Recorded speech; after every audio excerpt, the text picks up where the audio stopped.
अस्सलामुअलैकुम व्यूवर, कैसे हैं आप? आई होप कि बिल्कुल ठीक ठाक होंगे। अल्हम्दुलिल्लाह मैं भी बिल्कुल ठीक हूँ। आज मैं फिर हाज़िर हूँ एक न्यू रेसिपी के साथ। ये रेसिपी हम किस तरह बनाएंगे, किस तरह इसका अच्छा कलर आएगा, किस तरह हम इसे बनाएंगे कि इसका फ्लेवर बहुत अच्छा है। ये बूढ़ों बच्चों सब के लिए बहुत ही मुफीद है, ताकत का ख़जाना है समझे ये रेसिपी। घर में मौजूद सिंपल इंग्रेडिएंट से बनाएंगे।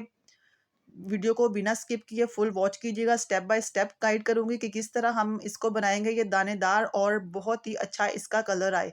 और इसमें हम बहुत ही कम ऑयल यूज़ करेंगे।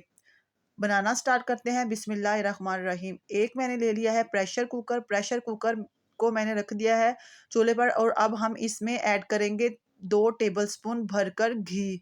देसी घी, डाल्डा घी, आप कुछ भी ले सकते हैं। दूसरी तरफ मैंने एक बर्तन ले लिया है, उसमें मैं चाश बनाने के लिए पानी ऐड करूँगी।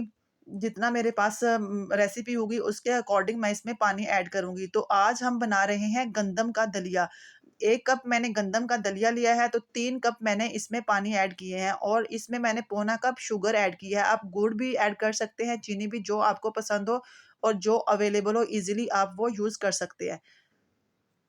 थोड़ा-सा मैंने इसमें नमक ऐड कर दिया है, और 1 पिंच से भी कम इसमें ज़र्दा फूड कलर ऐड किया है, ऑरेंज फूड कलर। और अब इसको हम पकने देंगे। हम इसको बहुत ज़्यादा नहीं पकाएँगे, इतना पकाएँगे कि इसकी जो चीनी है ना वो अच्छे से मेल्ट हो जाए। दूसरी तरफ मैंने 1 कप गंदम का दलिया लिया है, जिसे मैंने अच्छे से साफ़ कर लिया था, धोकर अच्छे से साफ़ किया था। मट्टी वगैरह जो भी इसमें था ना, तो सब कुछ अच्छे से साफ़ करने के बाद 3-4 पानी से वॉश किया, और अब हम इसको ऑयल मैंने ऐड कर दिया था, जब सॉरी घी मैंने ऐड कर दिया था। जब घी हमारा मेल्ट हो गया तो इसमें हमने गंदम का दलिया ऐड किया है।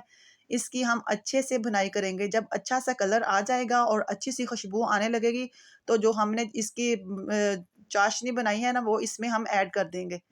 1 कप दलिया लिया है, 3 कप पानी यूज़ कर रही हूँ। हम इसे प्रेशर कुकर में बना रहे हैं। अगर हम प्रेशर कुकर के बिना बनाएँगे तो इसमें पानी ज़्यादा जाएगा।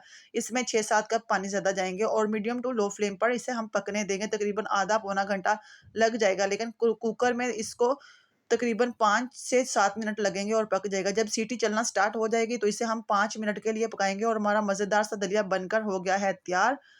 और अब हम इसको करते हैं डिश आउट। ये देखें माशाल्लाह कितना अच्छा बनाया है। आप चाहें तो इसको थोड़ा पतला भी रख सकते हैं। मैंने भूनकर बनाया है तो मुझे थोड़ा थिक अच्छा लगता है, तो इसलिए आप इसको बनाएँ, रात में बनाकर रखें, सुबह में दही डालकर खाएँ।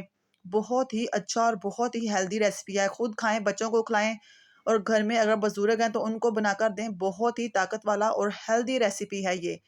देसी रेसिपी है, जितनी ही देसी रेसिपी होती है उतनी ही ज़्यादा एनर्जी वाली और अच्छी होती हैं। और ये बहुत ही हेल्दी रेसिपी है, बच्चों के लिए, बूढ़ों, सबके लिए बहुत ही अच्छी है। आप इसे रात में बनाएँ, सुबह ब्रेकफ़ास्ट में दही डालकर खाएँ, इतना मज़ा आता है। दही डालें, दूध डालें, आप इसमें दूध भी डाल सकते हैं पानी की जगह।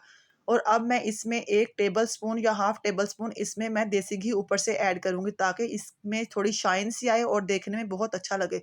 2 टेबलस्पून मैंने पहले घी यूज़ किया और हाफ़ टीस्पून अब यूज़ कर रही हूँ। तो माशाल्लाह हमारा दलिया बनकर हो गया है तैयार। आप इसमें नट्स भी यूज़ कर सकते हैं। मैंने जस्ट इसके ऊपर चारों मगज़, जो खरबूजे के बीज होते हैं ना, वो ऊपर स्प्रिंकल किए हैं, क्योंकि हमारे घर में ड्राई फ्रूट पसंद नहीं किए जाते, इसलिए मैंने ज़्यादा ऐड नहीं किए। आप चाहें तो इसमें जो भी आपको ड्राई फ्रूट पसंद हो, आप इसमें ऐड कर सकते हैं। रेसिपी हो चुकी है तैयार। माशाल्लाह कितनी अच्छी बनी है। मुझे दीजिएगा इजाज़त। मिलेंगे एक न्यू रेसिपी के साथ इंशाल्लाह। तब तक के लिए अपना, अपने प्यारों का बहुत ख़्याल रखिएगा और हमें दुआओं में याद रखिएगा। अल्लाह हाफ़िज़।